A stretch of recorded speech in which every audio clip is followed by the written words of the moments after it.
আজকে রসমালাই কেকের পুরো ভিডিওটাই আপনাদের সাথে শেয়ার করব, একদম A to Z আপনাদের সাথে শেয়ার করব।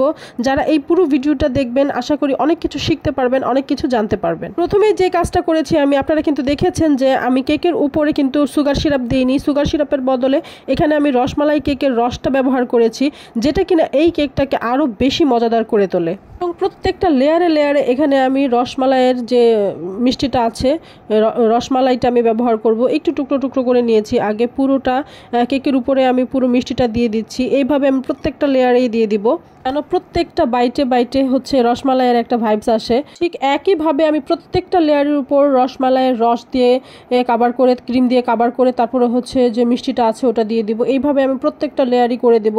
আমি অনেক আপুদের পেজে দেখেছি যে রসমালাইয়ের ওনাদের পেজের অনেক বেশি সেল, অনেক বেশি লাইক করে মানুষ। আমার পেজে কখনো রসমালাইয়ের অর্ডার আসে নাই, এখনও আসে নাই। এটা আমি নিজের বাসার জন্যই বানিয়েছি, কিন্তু কি আর বলবো, এই বাসার জন্য বানিয়ে সবাই খেয়ে এতটা পছন্দ করেছে। আপুরা যে বলে তাদের পেজের হচ্ছে সবচেয়ে পছন্দনীয় কেক হচ্ছে রসমালাই কেক, সবচেয়ে ডিমান্ডিং সেলিং কেক হচ্ছে রসমালাই কেক, আসলে সত্যিই বলে। কারণ এই কেকটা এতটা মজা যে যে কোনো কাস্টমার একবার খেলে বারবার খেতে চাবে। আমি এখানে প্রায় 1.5 পাউন্ডের মতো রসমালাই কেক বানাচ্ছিলাম। আসলে এই কেকটার ওয়েট যে এত হয়ে যাবে আমি কখনো কল্পনাও করিনি। সবার শেষে আমি আপনাদেরকে এটা ওজন করে দেখাবো যে কতটুকু ওয়েটে এসেছে। আমি যখন আমার রসমালাই কেকের ছোট ছোট রিলস দিয়েছি, ফটো দিয়েছি, আপনারা অনেকেই অনেক পছন্দ করেছেন এবং জিজ্ঞেস করেছেন যে আমি কত পাউন্ডের মধ্যে করেছি এবং কতটুকু রসমালাই এখানে ব্যবহার করেছি। আজকে সবই বলবো আমার এই ভিডিওতে। আপনাদেরকে রিকোয়েস্ট করবো শেষ পর্যন্ত আমার এই ভিডিওটা দেখবেন। এই কেকটা বানাতে গিয়ে যেটা বুঝতে পেরেছি যে আপনি রসমালাই কেকের মধ্যে যদি একটু বেশি করে রস এবং রসমালাই মিষ্টিটা দেন তাহলে কিন্তু কেকটা আরও বেশি মজা হয়। এখানে আমি 1.5 পাউন্ড কেক তৈরি করেছি। 1.5 পাউন্ড কেকের জন্য আমি পুরো আধা কেজি রসমালাই এখানে ব্যবহার করেছি। আর আমার যেটা মনে হয়, এই কারণেই মনে হয় কেকের ওয়েটটা এত বেশি হয়ে গেছে, যেটা কিনা আমার ধারণার বাইরে ছিল। তারপর আমি কেকটাকে ক্রাম কোটিং করে কিছুক্ষণ ফ্রিজে রেখে দিয়েছি। মাঝে আমি এর জন্য ক্রিম তৈরি করে নিব। আমি প্রথমে হচ্ছে ক্রিমের মধ্যে অল্প একটু ইয়েলো কালার দিয়ে কালার করে নিয়েছিলাম। তখন দেখলাম যে আমার কাঙ্ক্ষিত কালারটি আসেনি।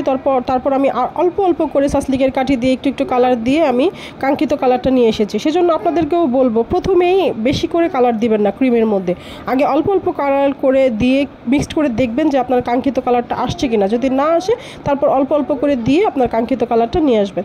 এই পুরো কেকটাই আমি এই কালারের ক্রিম দিয়ে কাভার করে নিয়েছি। দেখেন খুব সুন্দর হয়েছে। আর যারা বিগিনার্স আছেন, যাদের একটু কেকের মধ্যে ফিনিশিং আনতে অসুবিধা হয়, তারা এই স্ক্র্যাপার দিয়ে একটু ফিনিশিং নিয়ে আসতে পারেন। এটা কিন্তু খুব দারুণ একটা বুদ্ধি। স্ক্র্যাপার দিয়ে এইভাবে করলেই কিন্তু আপনার সাইডের ফিনিশিং দেওয়ার আর ঝামেলা থাকে না, খুব সুন্দর একটা ডিজাইন হয়ে যায়। তারপর আমি 2F নজেল দিয়ে নিচে বর্ডার দিয়ে নিয়েছি কেকের নিচে। তারপর আমি উপরেও এই 2F নজেল দিয়েই এভাবে করে নিচ্ছি। আসলে আমি কনফিউজড হয়ে গেছিলাম যে কেকটা কিভাবে ডিজাইন করব। আসলে রসমালাই কেকের ওরকম আহামরি কোনো ডিজাইন হয় না। আমি দেখি সবাই এরকমই একদম খুবই সহজভাবে সিম্পলভাবে একটু ডিজাইন করে যাতে উপরে রসমালাইগুলো দিতে পারে। আমার আসলে একটু ভুল হয়ে গেছে। আমি যখন যে যাই হোক, পরে আমি আমার ভুলটা শুধরে নিয়েছি। এই তো আমি এভাবেই আমার রসমালাই কেকের ডিজাইনটা করতেছি। সবাই দেখলাম যে এভাবেই করে, এত আহামরি ডিজাইন কেউই করে না। তারপর এইভাবে করার কারণ হচ্ছে উপরে যেন আমি রসমালাইটা দিতে পারি। তারপর আমি যে স্পেস রাখলাম রসমালাইটা দেওয়ার জন্য, এখানে আমি কিছু রসমালাই সুন্দর করে বসিয়ে দেবো।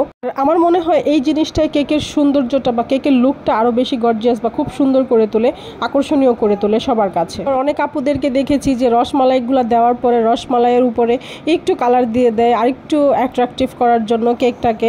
আমিও এই কাজটি করতে ভুল করিনি। আমিও আমার রসমালাইয়ের উপরে কিছুটা কালার দিয়ে দিয়েছি। দেওয়ার পরে কিন্তু আমার কেকের লুকটা মাশাআল্লাহ অনেকটা গর্জিয়াস হয়ে গেছে। এই কারণেই মনে হয় আপুরা দেয়। চলেন এখন আমার কেকটাকে ওয়েট করে দেখাই। আমি এখানে 1.5 পাউন্ডের কেক বানিয়েছিলাম। 1 পাউন্ড হয় 450 গ্রামে। দেখেন এখানে আমার কতটুকু পাউন্ড হয়ে গেছে।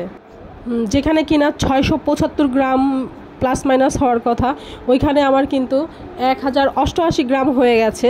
বোর্ডের ওজন যদি আপনি মাইনাসও করেন তারপরেও কিন্তু আমার কেকের ওজনটা অনেকটা বেশি হয়ে গেছে, যেটা আমি কল্পনাই করি নাই। ভালো থাকবেন সবাই।